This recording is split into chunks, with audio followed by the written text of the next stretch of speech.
महाराष्ट्राची कुलस्वामिनी आई तुळजाभवानी, हिंदवी स्वराज्य संस्थापक छत्रपती शिवाजी महाराज, स्वराज्य रक्षक धर्मवीर छत्रपती संभाजी महाराज, भारतीय राज्यघटनेचे शिल्पकार विश्वभूषण महामानव भारतरत्न डॉक्टर बाबासाहेब आंबेडकर, माता भीमाई, माता रमाई, माता जिजाऊ, माता अहिल्यादेवी या सर्वांना मानाचा मुजरा करते. हिंदू हृदय सम्राट वंदनीय बाळासाहेब ठाकरे आणि धर्मवीर आनंद दिघे साहेब यांच्या विचारांच्या पुढे नतमस्तक होते. समोर उपस्थित सर्व मंत्री महोदय, आमदार, खासदार आणि सर्व शिवसैनिकांना माझा मानाचा जय महाराष्ट्र. आज सकाळपासूनच पाऊस सतत बरसत आहे, पण मला आज या ठिकाणी आवर्जून सांगायचंय की आकाशातून बरसणाऱ्या या पावसांच्या धारा नाहीयेत, तर हा हिंदू हृदय सम्राट बाळासाहेब ठाकरेंचा आशीर्वाद एकनाथ शिंदे साहेबांच्या वरती बरसत आहे. हा धर्मवीर आनंद दिघे साहेबांच्या डोळ्यातून आनंदाश्रूंचा वर्षाव आपले शिष्य एकनाथजी शिंदे साहेबांच्यावर होत आहे. कारण आज धर्मवीरांना आणि हिंदू हृदय सम्राटांना अभिमान वाटत असेल की आपल्या शिष्यानं एकनाथ शिंदे साहेबांनी शिवसेना वाचवली आणि काँग्रेसकडे गहाण ठेवलेला धनुष्यबाण सोडवून आणला, याचा त्यांना अभिमान वाटतोय. म्हणून निसर्ग सुद्धा पावसाच्या धारांच्या रूपानं टाळ्या वाजवतोय. मंडळी, मराठी माणसांचा होणारा छळ पाहून बाळासाहेब ठाकरेंच्या हृदयात उठलेली कळ म्हणजे शिवसेना. गोरगरिबांच्या मुलांना अन्यायाच्या विरोधात लढण्यासाठी दिलेलं बळ म्हणजे शिवसेना. चांद्यापासून ते बांद्यापर्यंत उठलेलं भगवं वादळ म्हणजे शिवसेना. आणि या मराठी मातीसाठी झुंजणाऱ्या स्वाभिमानी रक्ताची सळसळ म्हणजे शिवसेना. छत्रपती शिवाजी महाराजांच्या गळ्यातील कवड्याची माळ म्हणजे शिवसेना.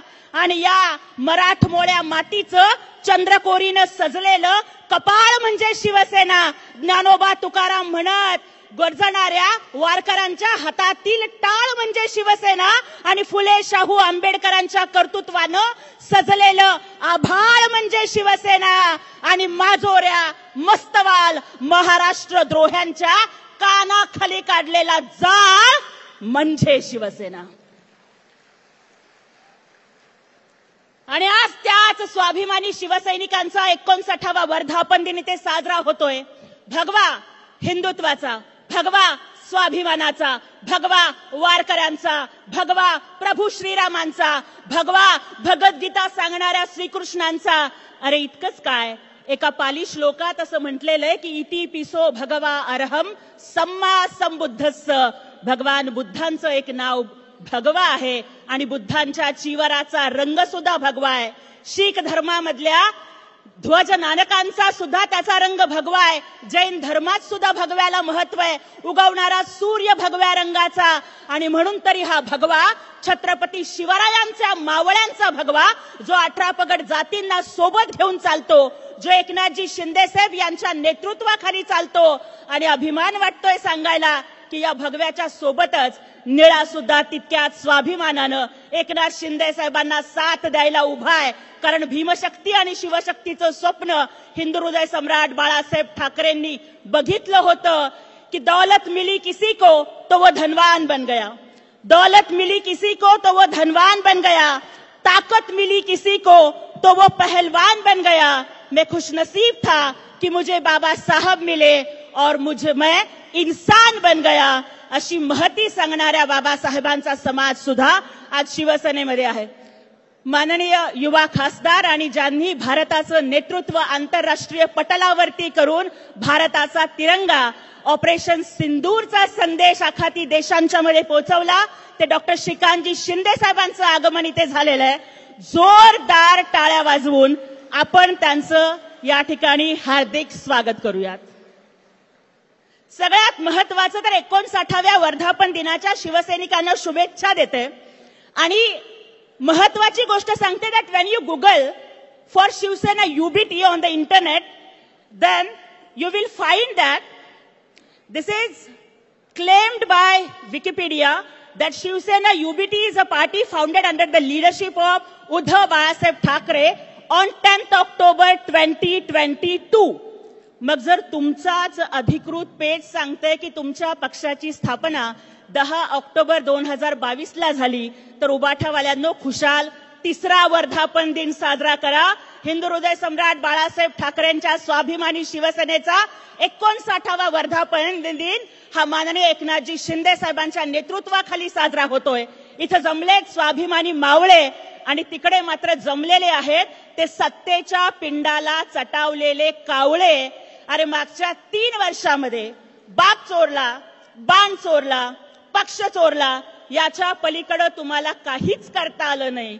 नुसतं बोभाटा करण्याचं काम त्यांनी केलं. म्हणून एक चांगलं नाव मी तुमच्या गटाला सुचवते की उबाठा गटानं इथून पुढे बोभाटा गट हे नाव ठेवावं. ते तुम्हाला जास्त चांगल्या पद्धतीनं शोभून दिसणार आहे. मागच्या वर्धापन दिन मला आठवतो, फेक नॅरेटिव्हच्या नादामध्ये महाविकास आघाडी सत्तेची स्वप्न बघत होती आणि महायुती मात्र थोडीशी चिंतेत होती. सगळीकडे संकटाचं वातावरण असताना लाडकी बहीण सारखी धाडसी योजना आणून या महायुतीचं नेतृत्व निवडणुकीमध्ये माननीय एकनाथजी शिंदे साहेबांनी केलं आणि त्यांच्या नेतृत्वाखाली महायुतीला थम्पिंग मेजॉरिटी मिळाली. त्या महायुतीच्या विजयाचे शिल्पकार हे फक्त महाराष्ट्रातल्या कोट्यावधी लाडक्या बहिणींचे भाऊ एकनाथजी शिंदे साहेब आहेत. मला आजही आठवतं आदरणीय शिंदे साहेबांचं विधिमंडळातलं पहिलं भाषण. त्यामध्ये ते म्हणाले होते, आम्ही दोघं मिळून 200 करणार. हा शब्द आहे या सभागृहामध्ये आणि ते नाही केलं तर आम्ही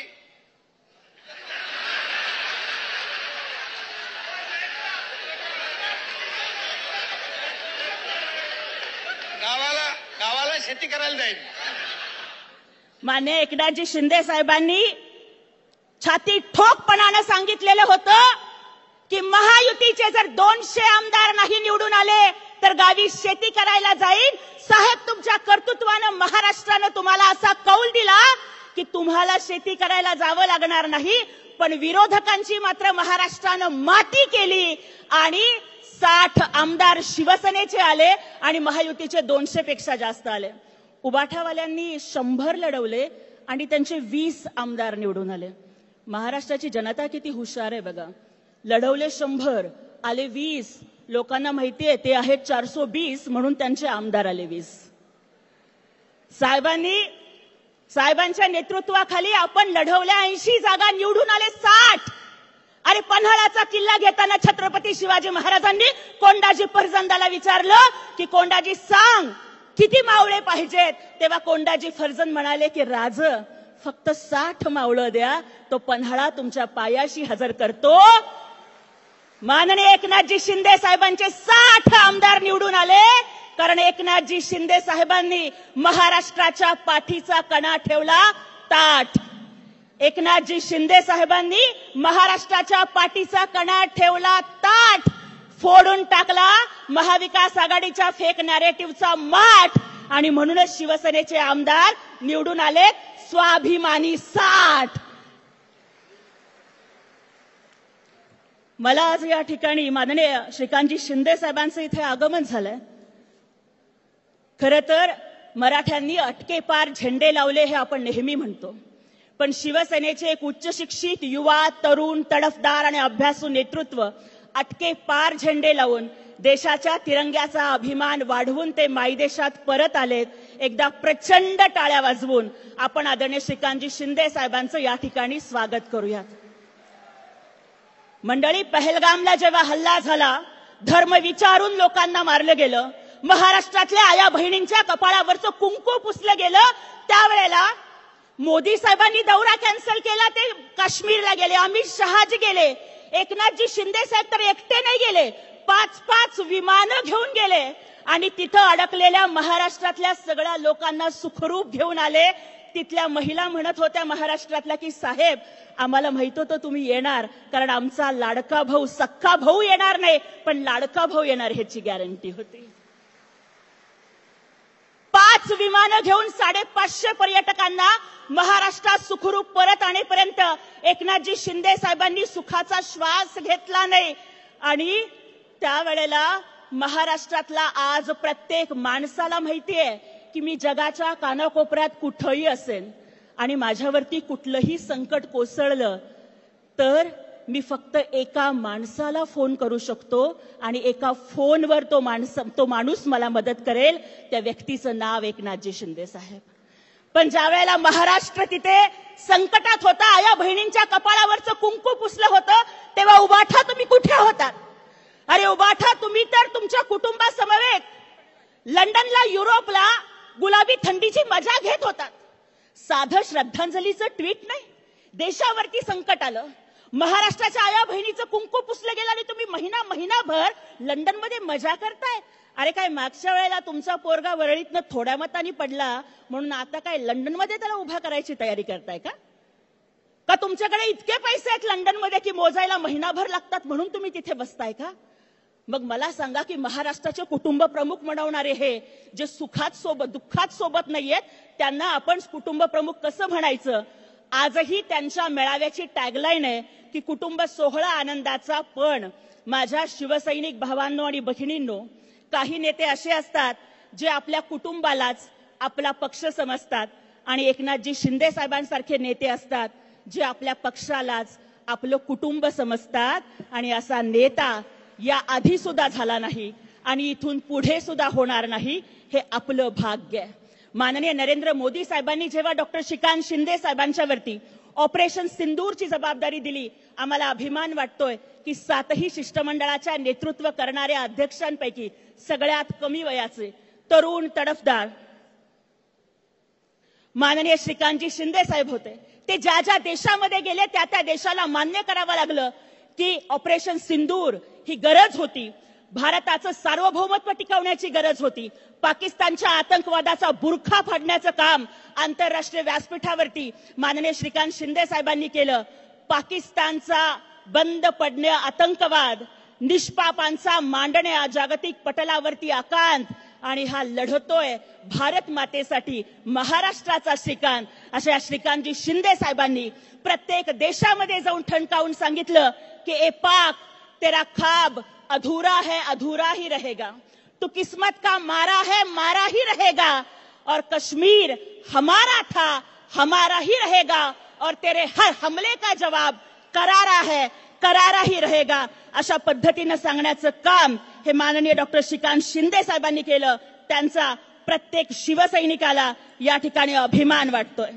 त्याचबरोबर मला या ठिकाणी आवर्जून सांगायचं आहे की काही लोक काहीतरी नरकातला स्वर्ग, स्वर्गातला नरक असं काहीतरी पुस्तक लिहितायत म्हणे आणि ते टीका करतायत की काहीतरी अघोरी पूजा केली, अमुक केलं, तमुक केलं. मला त्यांना ठणकावून सांगायचंय की अरे बाबा राऊत, तू किती घेणार डाऊट?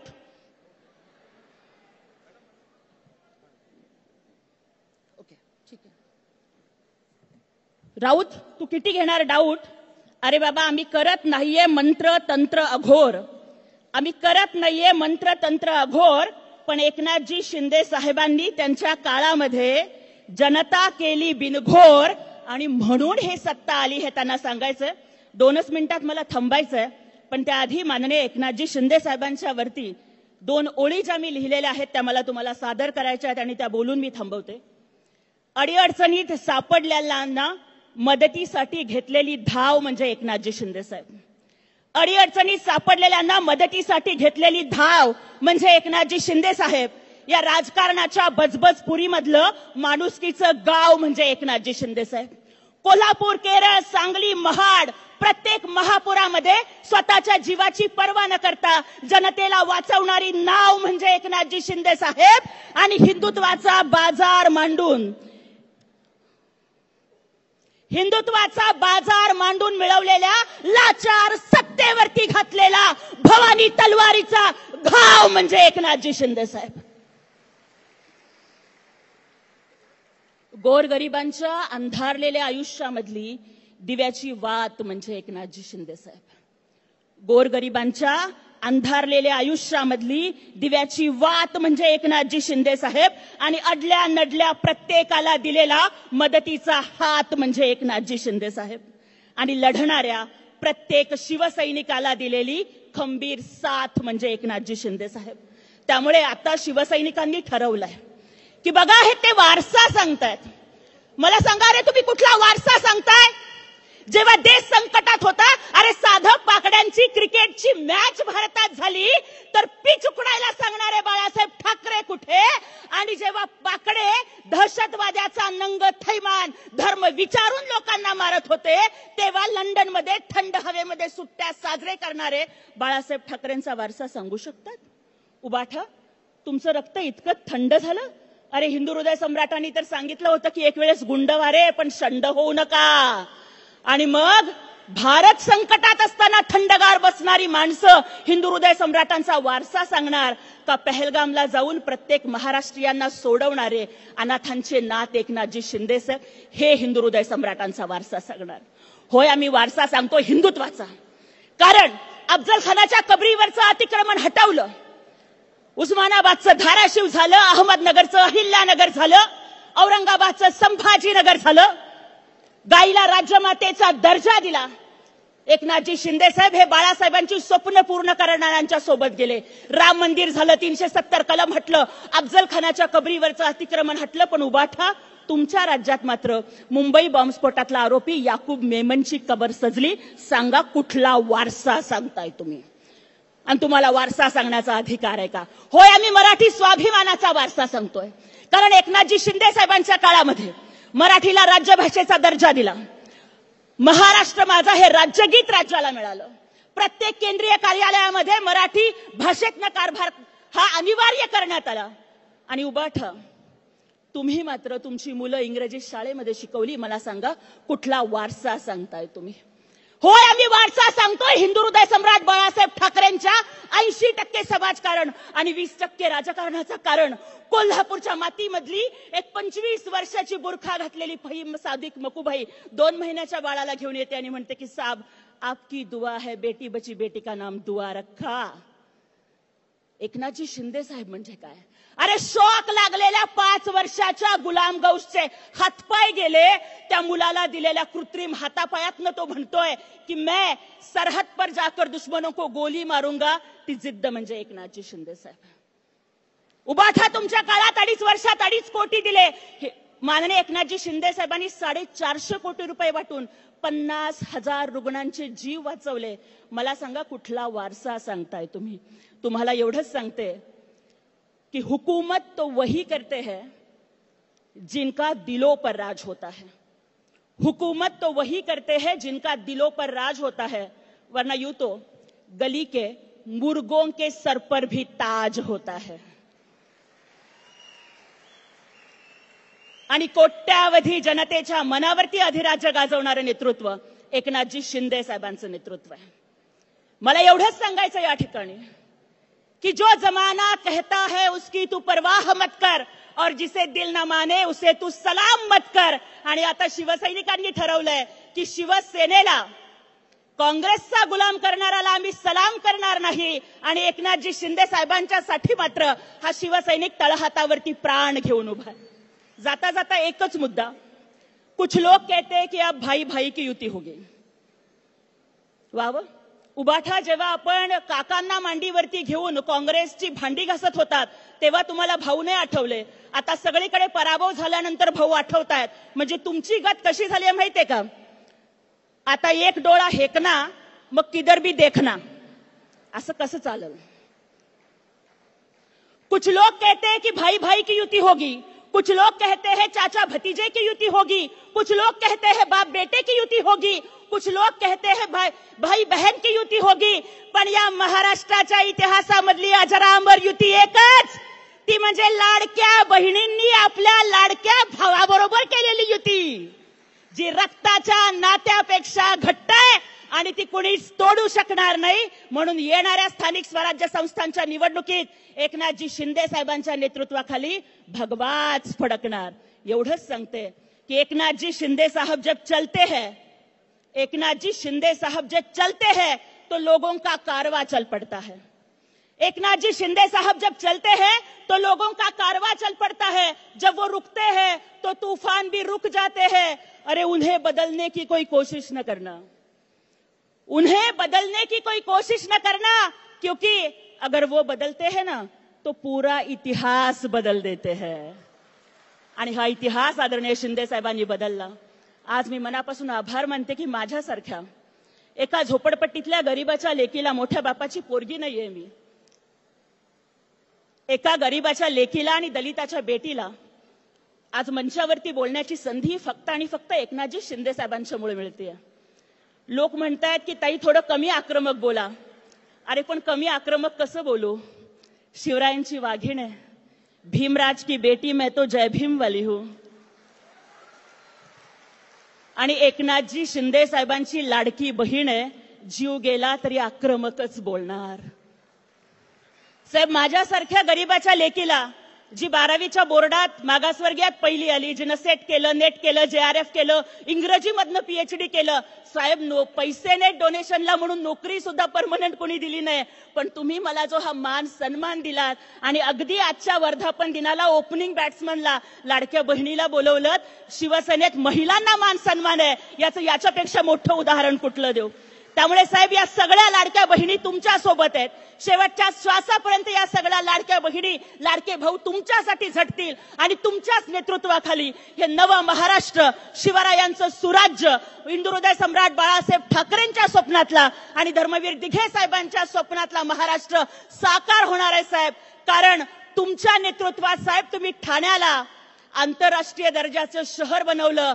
साहेब 25 वर्ष राज्य असताना तुम्ही या लोकांनी फक्त तिजोरी धुतली, पण साहेब तुम्ही मुख्यमंत्री असताना सुद्धा रस्ते धुतले. साहेब लोक म्हणतात की घाणीतला पैसा लोक धुवून खातात. साहेब त्या लोकांनी मिठी नदीच्या गाळातले पैसे खाल्ले. साहेब त्या लोकांनी डांबरातले 3.5 कोटी खाल्ले. साहेब आता मुंबई फक्त हिंदुहृदय सम्राट बाळासाहेब ठाकरेंचे सच्चे शिवसैनिक एकनाथजी शिंदे साहेबच वाचवू शकतात. साहेब ही सगळी तमाम मुंबई तुमच्याकडे आशेने पाहतीये आणि ती आशा आपण नक्की पूर्ण कराल. या अपेक्षेसकट इथेच थांबतेय. जय हिंद, जय महाराष्ट्र, जय शिवराय, जय भीम.